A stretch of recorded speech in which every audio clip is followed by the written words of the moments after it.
Jai Shri Ram. There was an absent minded professor who went out for a walk in the evening, and after a very long day's study, he had his walking stick also. And after a long walk, he entered a particular street and was surprised to find it to be very familiar. He also found a house in the street that was like that of his own house. Out of curiosity, he entered the house, and a lady received him with welcoming words. And the lady was very similar to his own wife. The professor was confused whether he was making a mistake, getting into the wrong house. He was in a dazed state, unable to distinguish a sort of dream from reality. He was given food and water, and he ate with half closed eyes because he was unable to know where he was. At last, he was shown the way to his bedroom. He was very tired and he wanted to sleep. So he still had the walking stick in his hand. And he took the walking stick to the cot, placed it on the bed for rest. But he, however, went to the corner of the room and stood in the place where the walking stick was usually placed every day. So he could not distinguish between himself and the walking stick. Yes, you guessed right. Albert Einstein. Albert Einstein. This is an actual incident from his life. Okay, one day Albert Einstein was sitting and there was a get together, and his wife quietly told him, "You have spilled some soup on the tie. Please change the tie." So Albert Einstein got up, and his bedroom was on the first floor. He went there, he removed his tie. After he removed his tie, he removed his shirt and all the pant and all that, and finally got into pajamas and night dress and slept off. After 10 minutes passed, 15 minutes passed, the wife decided to find out what happened, to change a tie, why so much time. She went and she found that Einstein was snoring. He was in deep sleep. Shocked, surprised. You know why? Because he was always doing things mechanically. Every time he used to remove his tie, the next thing would be remove the shirt, remove the banyan, wear the pajama and all that. So that was mechanical. And so the moment he removed the tie, he did all the rest of the things and went off to sleep. Okay? And Albert Einstein had 10 blue colored suits in his wardrobe, all blue. Somebody noticed and asked why. His answer was, "See, if I buy different colored suits every day, I have to remember what I wore yesterday, and then that will waste time. Therefore, I bought 10. My God. Why 10? Acha. Albert Einstein had a funny habit of picking cigarette butts from the sidewalk. After people smoke, sometimes they throw cigarette butts. So it was a nasty habit, picking up discarded cigarette butts. So his friend asked why. I believe Albert Einstein's friend was a doctor, some fellow, who said you have to stop buying tobacco because he was smoking a lot. So he stopped buying the tobacco. He used to pick up these, cigarette butts, and in every cigarette butt there's still some tobacco at the bottom. So he used to open them up. So one day, Albert Einstein was in his room. Students came, Princeton University, he was a professor. So he had to give them the marks for some internal paper or something. He kept all these corrected answer papers in a cupboard but lost the key, misplaced the key. So all the students started searching the whole room for the misplaced keys. In the meanwhile, Albert Einstein picked up a metal clip, and he started trying to open the door of the cupboard with that. And after he spent some 10-15 minutes. Suddenly some student discovered the misplaced keys. He said, "Sir, here is the key. Here is the key. Here is the key." But Albert Einstein was not listening. So they kept quiet. After some time, Albert Einstein replied. He said, "Once I start doing something, I don't let anybody stop me." So the key was found. He could have very well opened the cupboard with that key, but he continued with that clip till he opened the cupboard.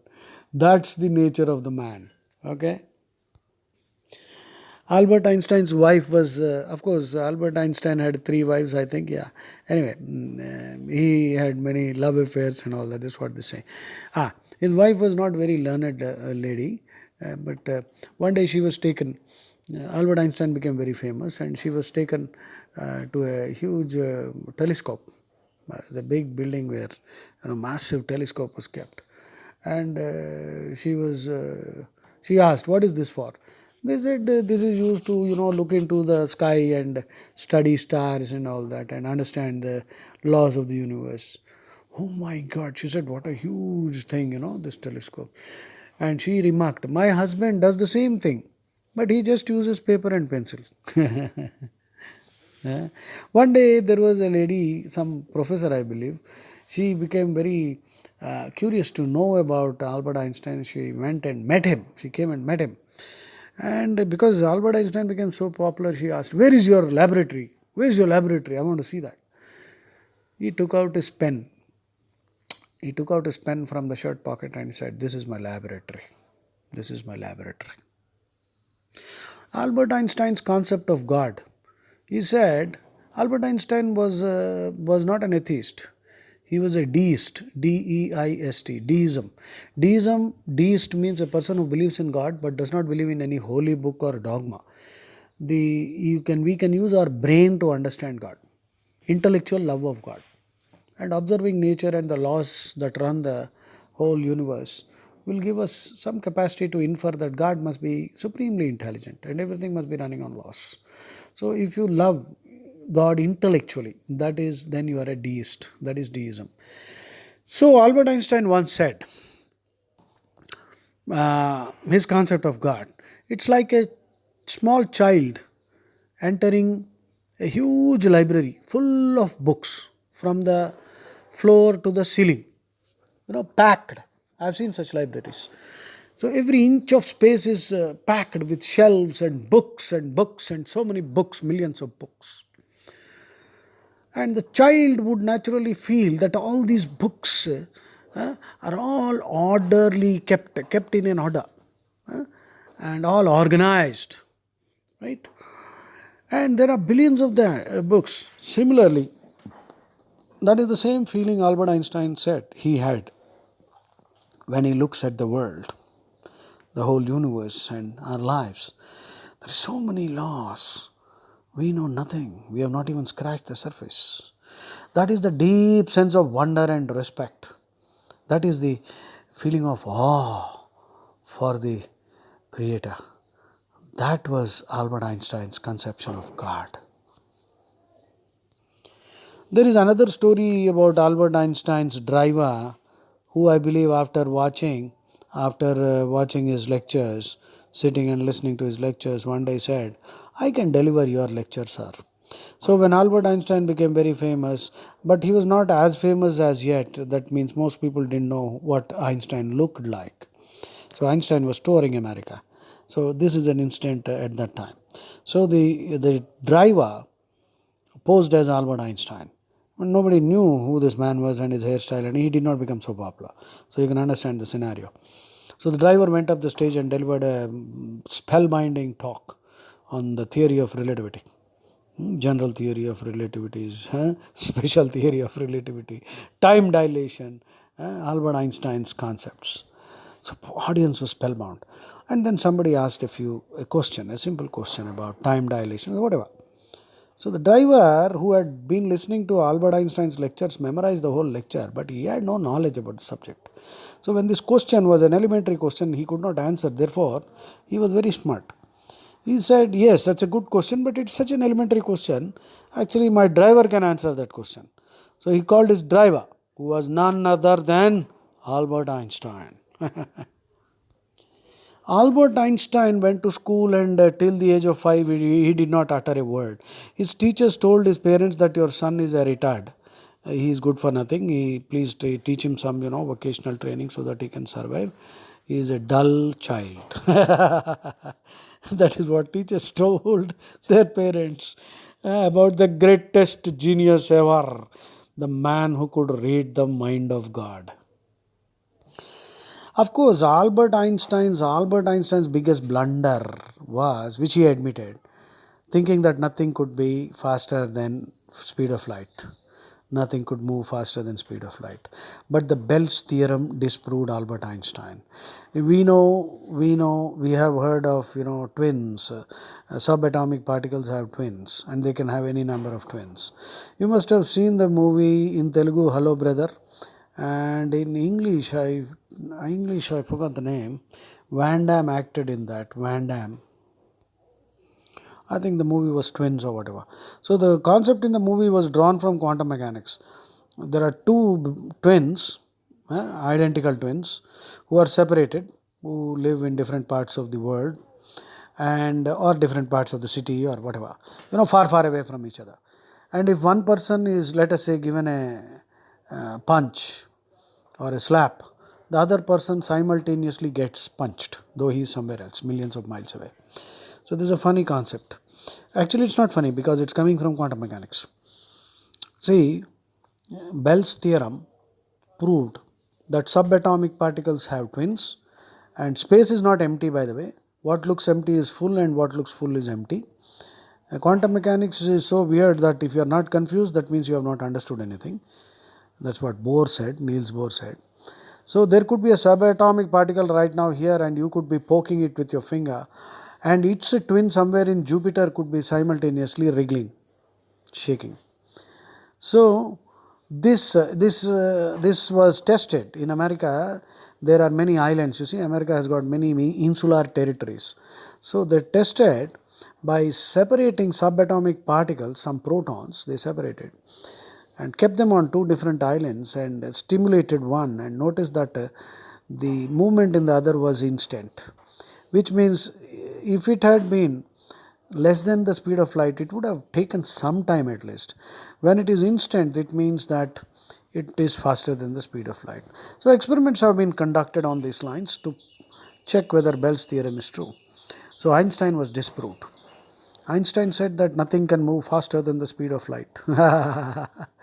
And Krishna disproved him. So you can't define God. Hello. We can only describe God. Bhaga asya asti iti bhagavan aishwarasya samagrasya viryasya yashasya shriyah jnana vairagya yoschaiva shannam bhaga iti ranaha. That's the definition of God given by Parashar Rishi in Vishnu Purana. It's not a definition, it's a description.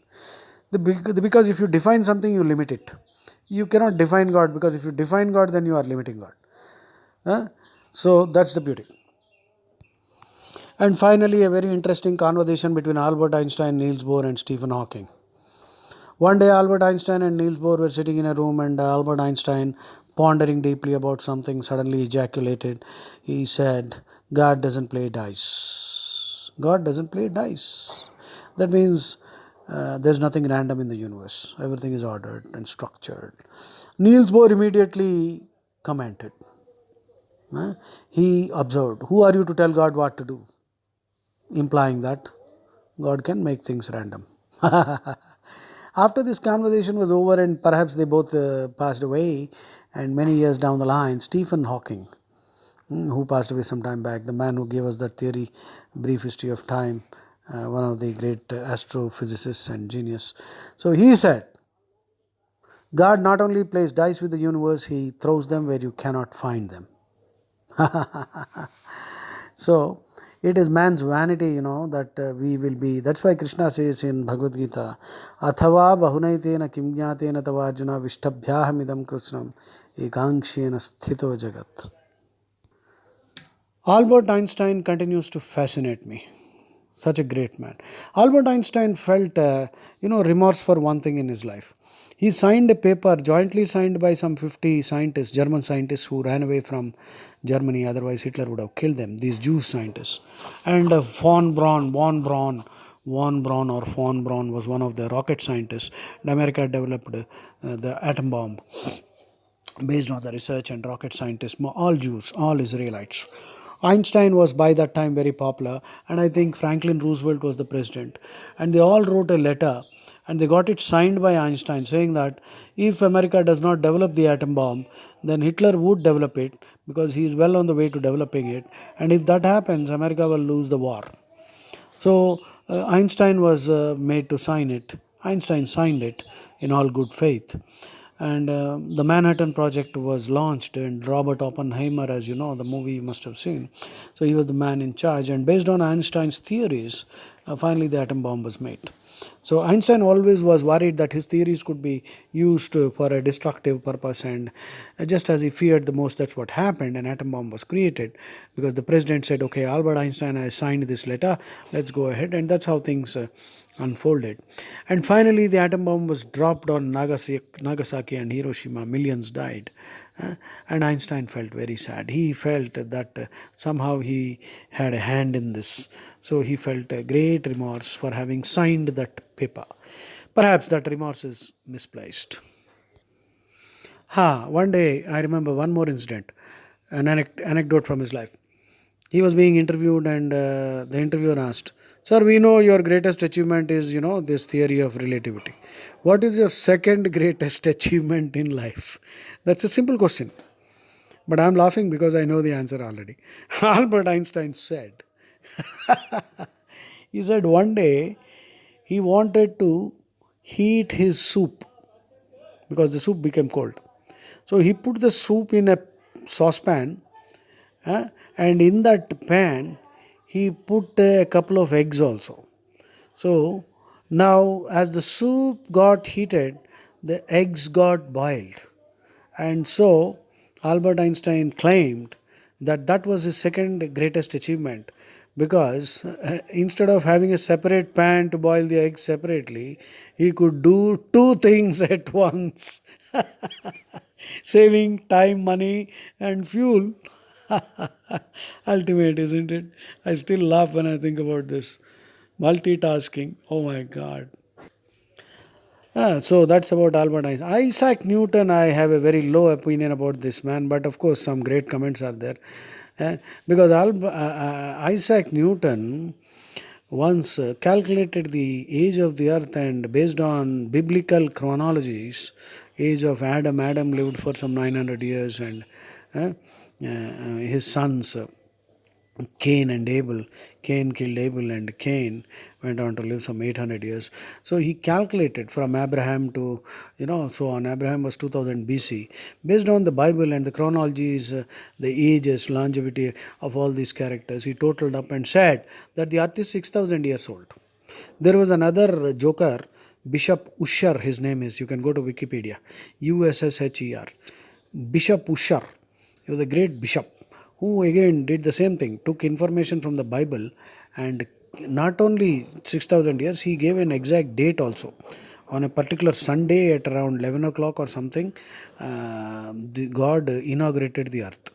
This, I don't know what to call him.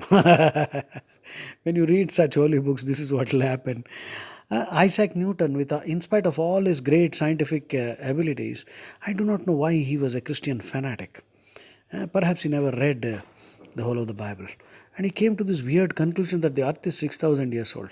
Any child will tell you that it is at least 5 billion years old, and our Big Bang theory is there.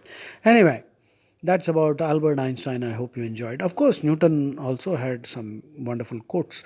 We will talk about Newton later. Jai Shri Ram.